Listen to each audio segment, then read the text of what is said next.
اب وہ چند مناظرے آپ کی خدمت بیان کروں اور اس کے بعد پھر موضوع کو میں تھوڑا سا تبدیل کروں. یحییٰ ابن اقسم کے ساتھ کچھ اور ملاقاتیں بھی ہوئی. یحییٰ ابن اقسم بہت بوڑھا آدمی اور امام بہت چھوٹے، یعنی سمجھ لیجئے کہ وہ 70-80 برس کا ہے اور امام 7-8 برس کے، اتنا فرق. امام کی خدمت میں آتا ہے اور امام کی خدمت میں آنے کے بعد کہتا ہے کہ یہ ابن رسول اللہ، ظاہراً یہ جملے ہیں کہ واللہ خدا کی قسم میرے ذہن میں کچھ سوالات ہیں میں کرنا چاہتا ہوں، لیکن کان واللہ لاستحیی منک، ظاہراً یہ جملے ہیں. کہتا ہے کہ لیکن مجھے شرم آتی ہے کہ میں آپ سے کیسے سوالات کروں. یعنی یہ کہنا چاہ رہا ہے کہ میں اتنا بڑا عالم دین، اتنا بڑا صاحب منصب، اور آپ اتنی چھوٹی عمر کی، آپ سے میں کیسے سوال کروں، مجھے یہ سوال کرنے میں شرم آ رہی ہے. امام نے ارشاد فرمایا کہ کیا میں تیرے سوال کا خود ہی اظہار کر دوں؟ کہا کہ آپ بتا سکتے ہیں کہ میرے ذہن میں کیا سوال ہے. امام نے ارشاد فرمایا تسألنی عن الامام، تو سوال کرنا چاہتا ہے کہ امام کون ہے. کہنے لگا ہوا ھذا، واقعاً میرا یہی سوال ہے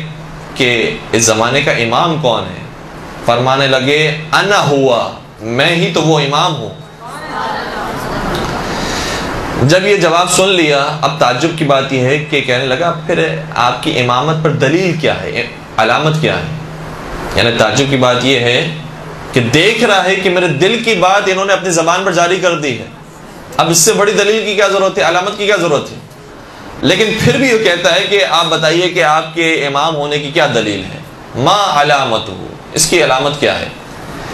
اب امام خاموش رہے. امام کا عصا بولنے لگا اور امام کے عصا سے آواز آئی ان مولایا امام هذه الزمان یا هذا الزمان، یاد رکھ جو میرا مولا اور آقا ہے وہ اس زمانے کا امام ہے اور وہ حجت خدا ہے. اور جس طریقے سے عصائے موسیٰ جناب موسیٰ کی نبوت پر مہر بنتی ہے، اسی طریقے سے عصائے امام تقی کی امامت پر مہر بنتی ہے.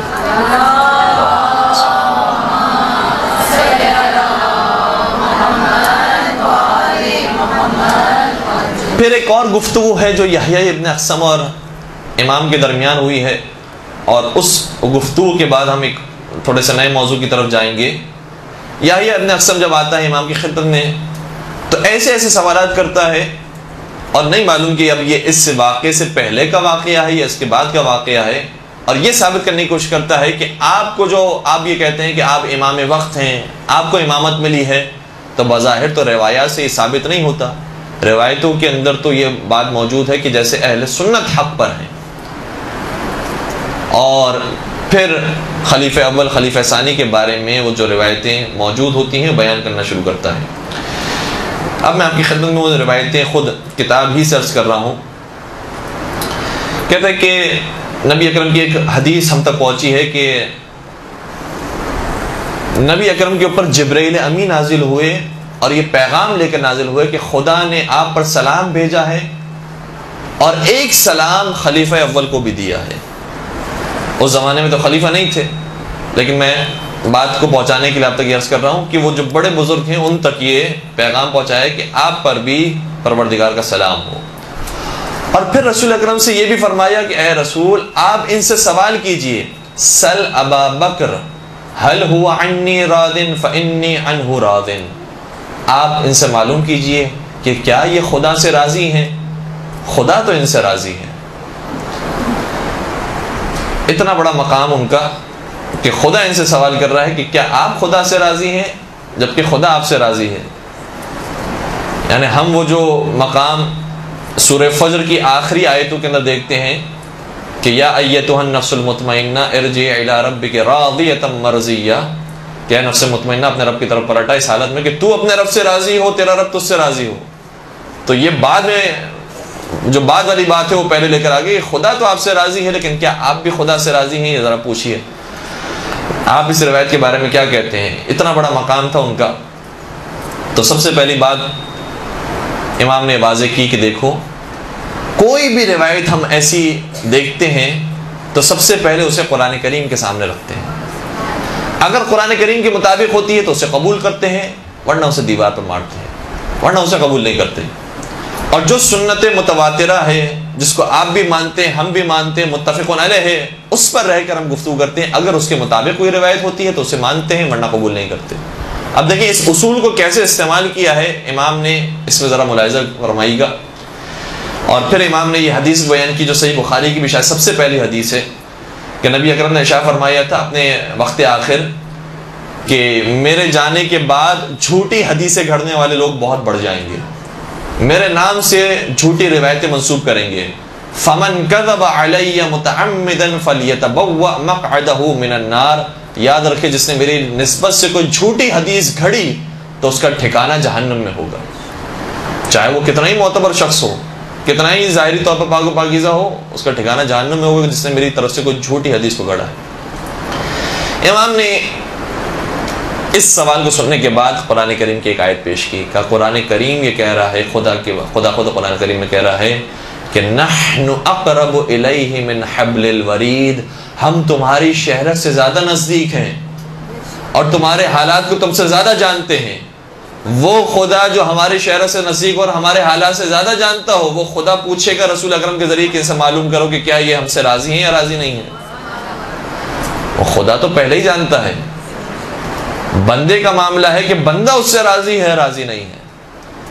تو شاید بظاہر روایت کے اندر الفاظ مختلف ہونے چاہیے،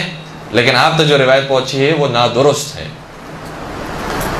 اچھا، اس مناظرے کے اندر کچھ اور جملے بھی ہیں جو بڑے خوبصورت ہیں. امام نے بہت تحمل کے ساتھ ان روایتوں کو سنا ہے اور جواب دیا ہے. کہیں کسی موقع پر یہ نہیں کہا کہ کیسے ممکن ہے کہ تم نے ایک جھوٹی روایت کو فضائل کے اندر بیان کر دیا، اور کبھی یہ نہیں کہا کہ میں انہیں نہیں مانتا ہوں، ہمارا یہ عقیدہ نہیں ہے. بلکہ بعض جگہوں پر اس واقعے کے اندر کہا ہے کہ صحیح ہے، ہماری نظر میں بھی پہلے کا بہت احترام ہے، دوسرے کا بہت احترام ہے. یہ بار بار کہہ کر انہیں جوابات دیے ہیں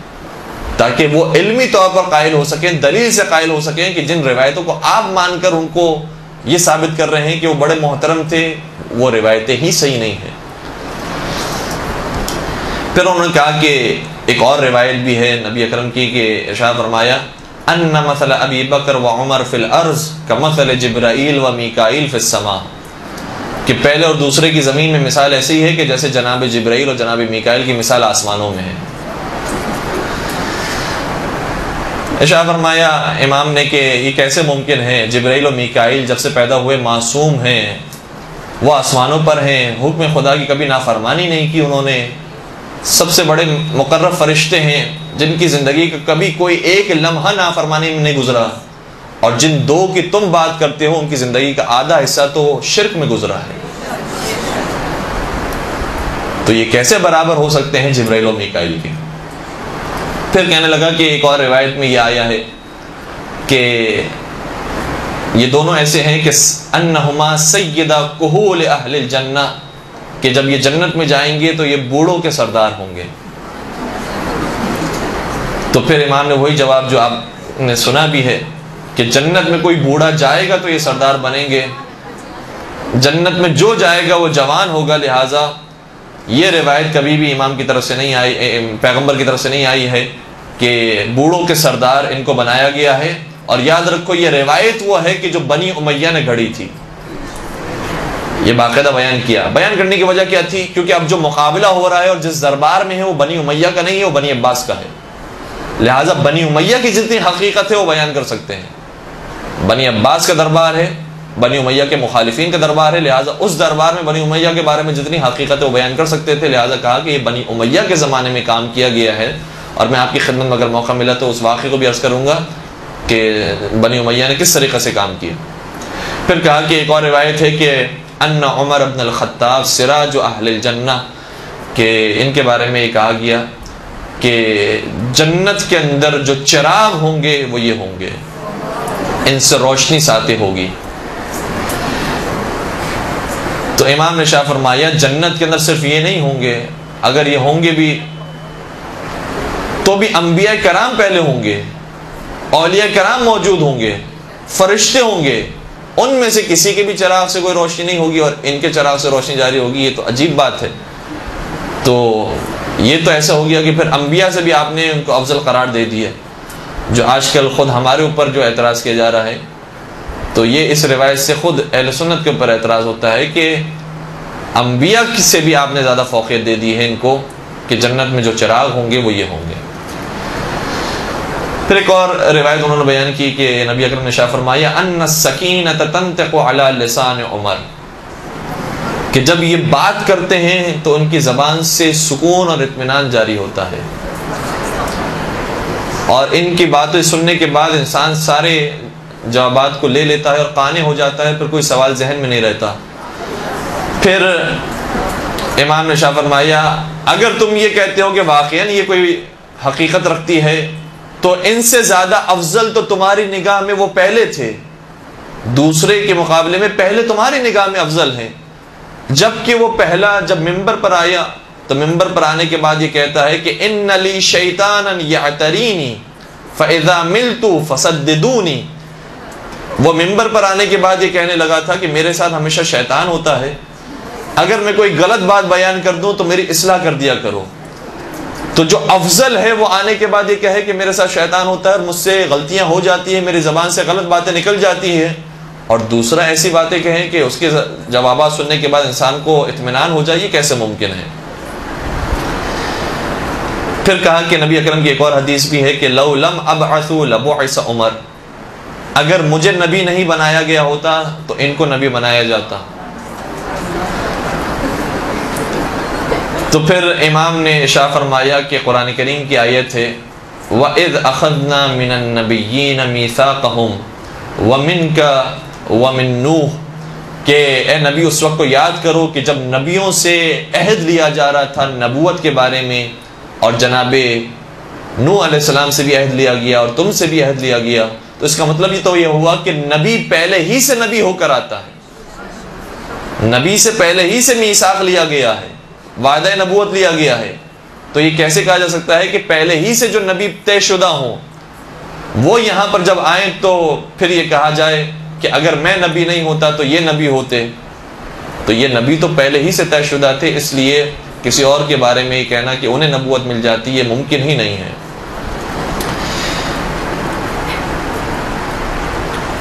ایک درود پڑھ دیجیے گا محمد وعلیہ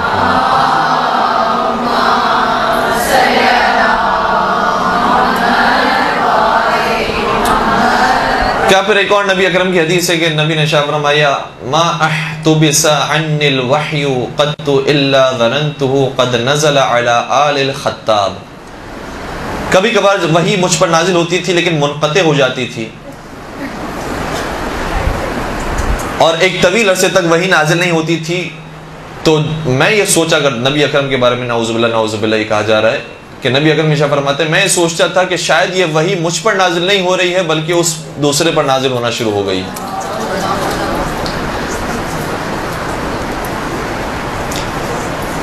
جب یہ بات انہوں نے بیان کی تو پھر امام نے قرآن کریم سے آیت پیش کی کہ قرآن کریم نے کہا ہے کہ اللہ یصطفی من الملائکۃ یصطفی من الملائکۃ رسلا ومن الناس، کہ پروردگار نے ملائکہ میں سے اور لوگوں میں سے رسولوں کو چن لیا ہے، یعنی ملائکہ میں سے مقربین کا انتخاب کر لیا ہے اور عام انسانوں میں سے رسولوں کو انتخاب کر لیا ہے۔ تو جب انتخاب خدا نے پہلے ہی سے کر لیا ہے تو کیسے ممکن ہے کہ خدا اپنے انتخاب میں غلطی کرے؟ غلطی نہیں ہو سکتی کہ یہاں وحی نازل ہونا چاہیے تھی اور اس کے بعد غلطی سے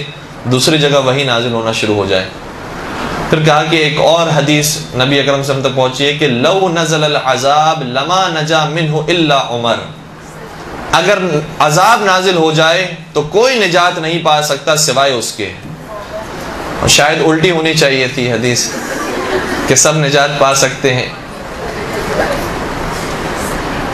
تو امام نے شاہ فرمایا کہ یہ بات بھی قرآن کریم کی آیت کے خلاف ہے، کیونکہ قرآن کریم میں یہ آیت موجود ہے کہ وَمَا كَانَ اللَّهُ لِيُعَذِّبَهُمْ وَأَنْتَ فِيهِمْ،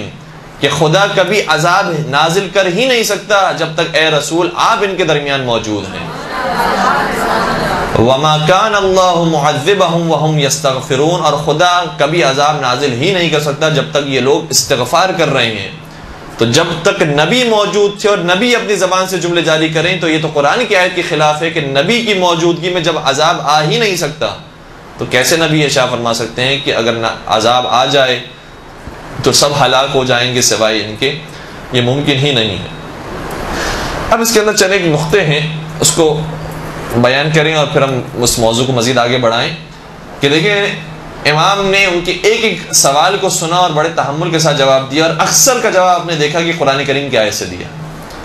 تو ایک بات تو یہ ہے کہ ہمیں یہ کوشش کرنا چاہیے، اور یہ سب سے پہلے ہمارے لیے بات ہے کہ جب جواب دیں اہل سنت کو، جو مسلمانوں کی مشترک کتاب ہے جس کو سب مانتے ہیں اور کلام الہی ہے، اس سے جواب دیا جائے، قرآن کریم سے جواب دیا جائے۔ دوسری بات یہ ہے کہ کچھ باتیں ایسی ہیں کہ جو ان کے یہاں بھی متفقن علیہ ہے، ان متفقن علیہ باتوں کو بھی استعمال کیا جا سکتا ہے انہی کے حوالے سے، انہی کے خلاف۔ مثال کے طور پر خود اہل سنت یہ تسلیم کرتے ہیں کہ خلیفہ اول ہوں، خلیفہ ثانی ہوں یا دوسرے افراد ہوں، ان کی زندگی کا اکثر حصہ بت پرستی میں گزرا ہے، شرک میں گزرا ہے، انہوں نے سجدے کیے ہیں بتوں کے آگے، اور جب یہ ایمان لے کر آئے ہیں یا اسلام لے کر آئے ہیں اس وقت انہوں نے سجدہ کرنا شروع کیا ہے خانہ کعبہ کی طرف رخ کر کے، ورنہ اس سے پہلے تک یہ بتوں کو پرستش کیا کرتے تھے۔ تو یہ خود جب تسلیم کر رہے ہیں کہ ان کی زندگی کا اکثر حصہ شرک کے ساتھ گزرا ہے اور کفر کے ساتھ گزرا ہے، تو پھر ان کے یہ فضائل بیان ہی نہیں ہو سکتے ہیں کہ یہ شروع سے معصوم تھے، ان کو عہدہ الہی حاصل تھا، ان کو نبی اکرم نے پہلے ہی انتخاب کر لیا تھا، یہ فضائل بیان ہی نہیں ہو سکتے۔ اور ہم جس امام کو مانتے ہیں اس کی ولادت ہی خانہ کعبہ میں ہوئی ہے۔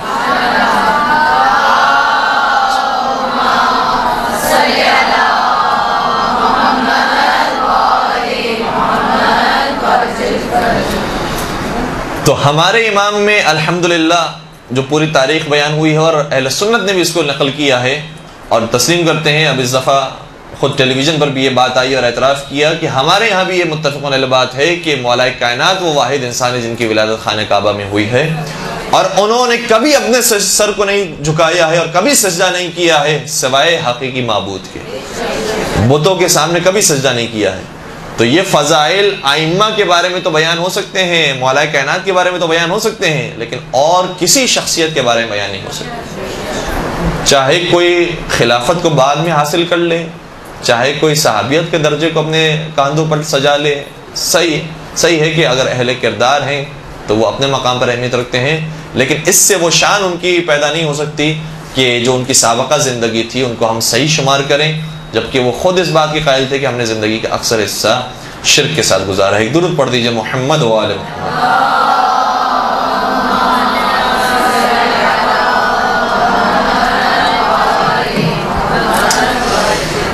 یہ جو فضائل بعض دوسری شخصیات کے بیان ہوئے ہیں، جبکہ حقیقت میں وہ فضائل ائمہ اطہار علیہ السلام کے ہیں، یہ کیوں ہوا اور کیسے ہوا اس کو تھوڑا سا بیان کر کے ایک نتیجہ اہل سنت عالم دین کا بیان کرتا ہوں، اور پھر آج کی درس یہ مکمل ہو جائے گا۔ ابن ابی الحدید معتزلی نے شرح نہج البلاغہ میں ایک واقعے کو لکھا ہے۔ ابن ابی الحدید اہل سنت عالم دین، اور اس کی کتاب کو خود وہابی حضرات نے بھی اپنے سافٹ ویئر میں جگہ دی ہے اور اسے تسلیم کیا ہے۔ بہت بڑا مورخ، بہت بڑا ادیب، بہت بڑا شاعر، واقعاً علمی طور پر مضبوط شخصیت ہے، اور شاید یہ کہنا بھی نادرست نہیں ہوگا کہ جتنی بھی نہج البلاغہ کی شرح لکھی گئی ہیں اس میں شاید بہترین شرحوں میں سے ایک شرح ابن ابی الحدید معتزلی کی ہے۔ ایسے ایسے واقعات کو اپنی کتاب کے اندر لکھا ہے کہ جو پہلے کی پرانی کتابوں میں اب وہ محو ہو گئے ہیں، مٹ گئے ہیں، جلا دیے گئے ہیں، اب کسی اور کتاب میں باقی نہیں رہے ہیں وہ واقعات سوائے ابن ابی الحدید معتزلی کی کتاب کی۔ یعنی کچھ تاریخی حقائق کو اگر آپ کو تلاش کرنا ہے تو صرف ان کی کتاب میں ملیں گے اور کسی کتاب میں نہیں ملیں گے۔ اتنے بڑے مورخ۔ انہوں نے لکھا کہ جب امام حسن علیہ السلام سے صلح ہو گئی،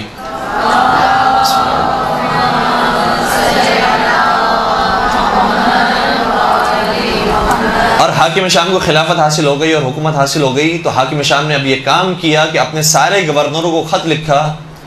کہ تم منبر سے سب و شتم کرنا شروع کرو، علی کے خلاف، اولاد علی کے خلاف، اصحاب علی کے خلاف، جس میں ابن عباس بھی ہیں، مالک اشتر بھی ہیں، ان سب کے اوپر بھی سب و شتم کرو، اولاد علی پر بھی سب و شتم کرو۔ منبروں سے سب و شتم ہوتا رہا۔ اب ظاہر سی بات ہے کہ کوئی ایک اپنے علاقے کا عالم دین جو قرآن و حدیث کی باتیں کرتا ہے، وہ الحمد و ثنا کے بعد اور صلوات کے بعد یہ کام کرے کہ نعوذ باللہ اللہم لعن فلاں فلاں فلاں، تو کتنی معتبر بات لوگوں کی نظر میں سمجھی جائے گی کہ یقیناً اگر اس نے لعنت بھیجی ہے تو کچھ روایتوں کو دیکھ کر بھیجی ہوگی۔ معتبر بات سمجھی جائے گی، لہٰذا یہ سلسلہ جاری رہا۔ پھر ابن ابی الحدید نے لکھا کہ حاکم شام نے پھر یہ کام کیا، کہا کہ اب سب و شتم ہو گیا ہے، جو علی کے چاہنے والے ہیں ان کو چن چن کر زندان میں ڈالو، یا انہیں قتل کر دو یا انہیں جلا وطن کر دو۔ یہ کام ہونا شروع ہوا۔ تیسرا وہ مرحلہ آیا، پھر کہا کہ جو علی کے فضائل بیان ہوتے رہتے ہیں اور لوگوں کے یہاں مشہور ہیں، ان علی کے فضائل کو مٹا کر، مولا کائنات کے نام کو مٹا کر، جو شیخین ہیں اور دوسرے خلفاء ہیں ان کے نام کو لکھا جائے، اور مولا کائنات کے نام کو ہٹا کے دوسروں کے نام شامل ہونے لگے۔ یہاں تک کہ پھر تیسرا اور چوتھا مرحلہ یہ شروع ہوا، کہا کہ اب ان کے فضائل تو بیان ہو گئے، ہمارے فضائل باقی رہ گئے، بنی امیہ کے فضائل بھی بیان ہوئے، ان کے فضائل بھی بیان ہوئے۔ ابن ابی الحدید نے پورا یہ واقعہ لکھا ہے اور میں نے خلاصتاً آپ کی خدمت بیان کر دیا۔ ابن ابی الحدید نے پھر نتیجہ دیا، کہا یاد رکھو یہ کام حاکم شام نے کیا ہے، بنی امیہ والوں نے کیا ہے، کہ جو فضائل علی کی شان میں نبی اکرم نے بیان کیے تھے اسے دوسروں کے حوالے سے بیان کر دیا، دوسروں کے نام سے بیان کر دیا۔ لہٰذا اب میں تمہیں ایک اصول دے کر جا رہا ہوں کہ اگر تم نے جاننا ہو کہ کون سی روایت صحیح ہے اور کون سی روایت غلط ہے، تو جان لو کہ اگر تمہیں دو روایتیں نظر آئیں جس میں سے ایک روایت میں علی کا نام لکھا ہو اور علی کے نام سے فضائل بیان کیے گئے ہوں، اور دوسرے روایت کے اندر روایت بعین ہی وہی ہو لیکن نام کسی اور کا ہو، تو یاد رکھنا وہ روایت جس میں کسی اور کا نام ہے وہ جھوٹی روایت ہے، اور جس میں علی کا نام ہے وہی سچی روایت ہے۔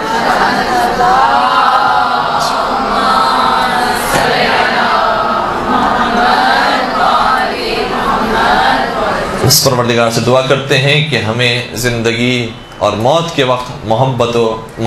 محمد و آل محمد کے ساتھ رہنے کی توفیق نصیب فرما، اور سیرت محمد و آل محمد پر چلنے کی توفیق نصیب فرما، زمانے کے امام کے ظہور میں تعجیل فرما، ان کے عاشقین جانثاروں میں ہم سب کا نام شامل فرما۔ ربنا تقبل منا انک انت السمیع العلیم وتب علینا انک انت التواب الرحیم برحمتک یا ارحم الراحمین۔